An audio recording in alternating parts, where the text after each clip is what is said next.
चंद्राप्रमाणे त्यांच्या अधिकार परिषद आधी चंद्राप्रमाणे समुद्रावरच्या मित्रांनो सर्वांना माझा नमस्कार।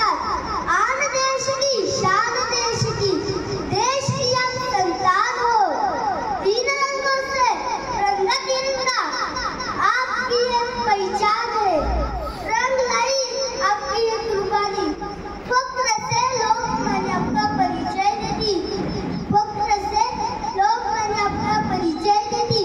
या भारतीय स्वातंत्र्य लढ्यात या सैनिकांनी बलिदान केले त्यातील सर्वात तेजस्वी दल म्हणजे लोकमान्य बाळ गंगाधर टिळक। त्यांचे जन्म 23 जुलै 1956 रोजी रत्नागिरी जिल्ह्यातील चिखली या गावी झाला। त्यांचे वडील शिक्षक होते, त्यांचे गणित व संस्कृत या भाषेत प्रभुत्व होते। त्यांच्या आईचे नाव पार्वतीबाई होते, त्यांचे पांड्याचे नाव केशव कोणाही त्याला पाड या नावाने हाक मारत नसे, हेच नाव पुढे रूढ झाले। जेव्हा लोक इंग्रजांच्या नजरेला नजर पण देऊ शकत नव्हते तेव्हा टिळकांनी सिंह गर्जना केली, स्वराज्याचा पत्रे ऐशाला म्हणजे स्वराज्य हा माझा जन्मसिद्ध काय आणि तो मी मिळवणारच ही सिंह गर्जना करणारे लोकमान्य बाळ गंगाधर टिळक। लहानापासून टिळक कोणतीही गोष्ट अतिशय लक्षपूर्वक करतात आणि लक्षात ठेवतात। 5 वर्षाच्या टिळकांना जेव्हा त्यांचे वडील श्लोक शिकवत असत तेव्हा ते लक्षपूर्वक करत व ते श्लोक नंतर अर्थासह म्हणत। 8व्या वर्षी त्यांची गायत्री मंत्र अपूर्व करीत आणि अर्थापूर्वक कंठस्थ झाला। ही घटना बाळ गंगाधर टिळकांच्या लहानपणीची आहे।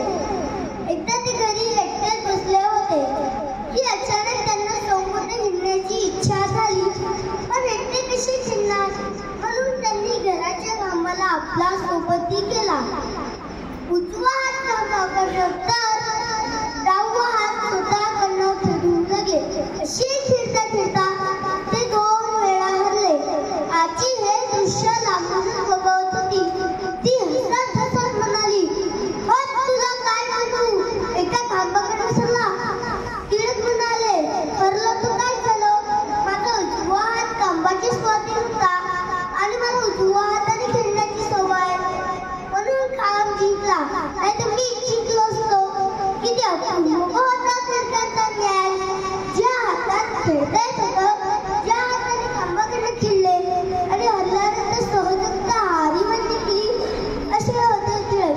लोकमान्य टिळक लहान असताना अंक नसायचे गणित त्याला शिक्षकांनी त्याला विचारले होते, कारण 23 प्रथम 1 आणि 20 नंतर इंग्रजीबद्दल त्यांची प्रथा कोण नसत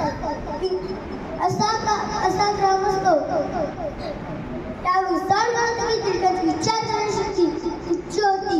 एकदा कॉलेजमध्ये असताना अन्न विद्यार्थ्यांमध्ये चर्चा चालू होती की अचानक आग लागली की काय करावे, खाली जाण्याचे जिने बंद असतील की काय करावे, यावरून सर्वांची चित्र विचित्र उत्तरे आली। तेव्हा टिळकांनी उभे राहून धोतर नसून पहिल्या मजल्यावर उडी मारली। सर्व ऍक्टिव्हिटी करून खाली आले, सर्व बघतात काय टिळक हसत उभे होते। या उत्सव गणकी टिळक पहिला क्रमांक घ्यायचे व म्हणायचे। अशी होती टिळकांची साहस वृत्ती समाज जागृतीसाठी व समाज शिक्षणासाठी व